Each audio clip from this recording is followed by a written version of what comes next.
Thank you very much. Much of what I would be saying has been covered by previous speakers, but let me outline 4 main points.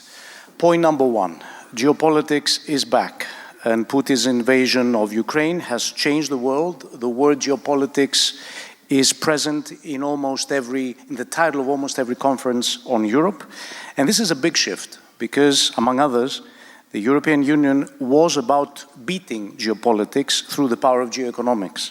The European Union was a project of peace in Europe through dense win-win economic interdependencies. And it was also a project of extending the Pax Europea, Europe's peace and stability, to the broader region and beyond through trade, aid, and the regulatory impact, the Brussels effect, as it was called in the halcyon days of European integration. These interdependencies produced a stabilizing effect. They allowed for 75 years of peace in post-war Europe and 3 decades of mostly peace, with some exceptions, in post-Soviet Europe. Now, this world of positive interdependence has been dealt a severe blow following Putin's invasion of Ukraine. And this leads me to my second point. Interdependence is being weaponized, and Europe must grow its resilience. The West is rightfully punishing Russia for its aggression, imposing financial sanctions. Russia is responding by weaponizing energy against Europe. And several months ago, we saw autocrats like Lukashenko and Erdogan weaponizing migration.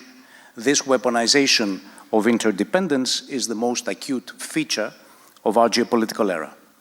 And we see the power shifts, the West uniting against Putin, the European Union boosting its defense capacity, Russia drifting towards becoming a junior partner of China, China itself sitting uncomfortably over its association with a brutal revisionist autocrat like Putin.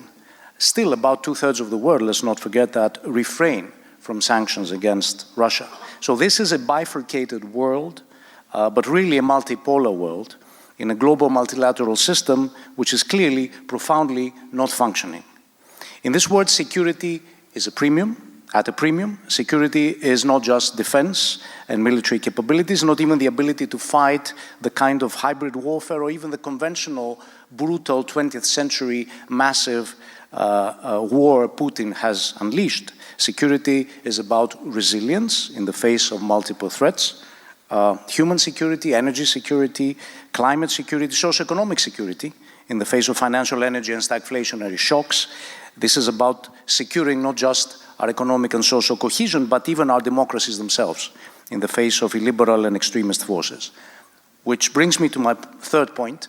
To become secure, Europe needs not just to beef up its defense deterrence, it also needs to extend its influence and the Pax Europea to its vicinity, most notably including the southern neighborhood.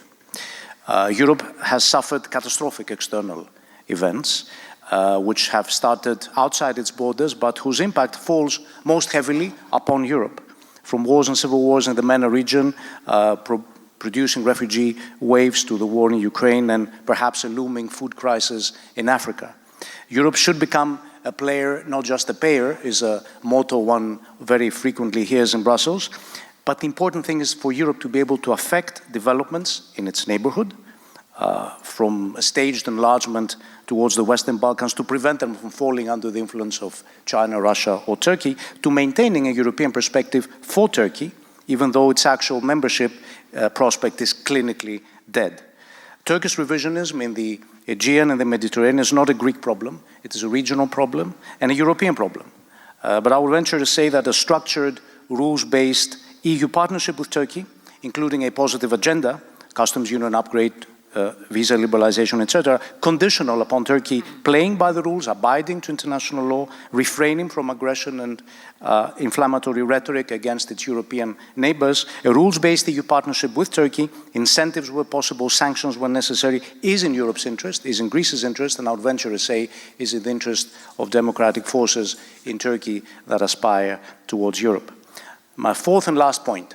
The Eastern Mediterranean can develop a paradigm of multilateral cooperation instead of conflict, as the US could be gradually withdrawing from the East Med. I take Ian's point, and I hope he's right, and the MENA region. The European Union must not allow any such void to be covered by third powers, China, Russia, and Turkey. We need a strong EU role in the region. We need the Europeanization of regional disputes, Europe assuming a more active role, among others, over the Cyprus issue.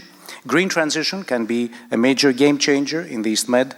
COP27 in Egypt puts the East Med on the spotlight.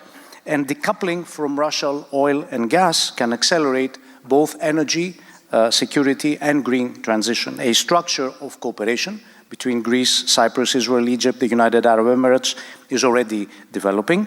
This can turn the East Med into a zone of cooperation.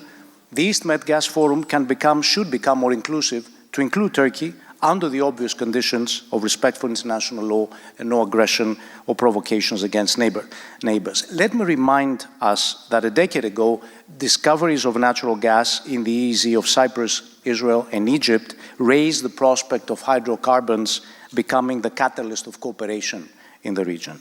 It didn't quite work out this way. All disputes and frozen conflicts ended up crowding out positive opportunities. Instead of hydrocarbon resources facilitating the resolution of the Cyprus problem, the unresolved Cyprus problem undermined cooperation, opportunities from the joint exploitation of natural gas. This is the story of a failure. However, our region is also capable of producing powerful, positive stories. Two examples stand out. The Euro-Asian and Euro-Africa interconnectors are one example, Europe extending its stabilizing role in connecting the electricity grids of Greece and Cyprus with Israel and Egypt to construct a European network of cross-border electricity grids. This is the European paradigm of win-win economic cooperation to build security, stability, peace, and prosperity in the region. And the second bright example is the progress of delimitation and of maritime borders under international law between Greece and Egypt, between Greece and Italy, or the referral to the International Court between Greece and Albania. Delimitation cannot be based on the gross violation of law, geography, and reason, as in the case of the Turkish-Libyan memorandum. But I would also single out as a positive example of political courage the recent agreement between Israel and Lebanon, allowing the joint exploitation of natural gas fields in the East Med. Two countries that did not even have diplomatic relations, steered by enlightened self-interest, with the US acting as an honest broker. Maximalism could have kept them claiming notional sovereign rights over resources they could never exploit.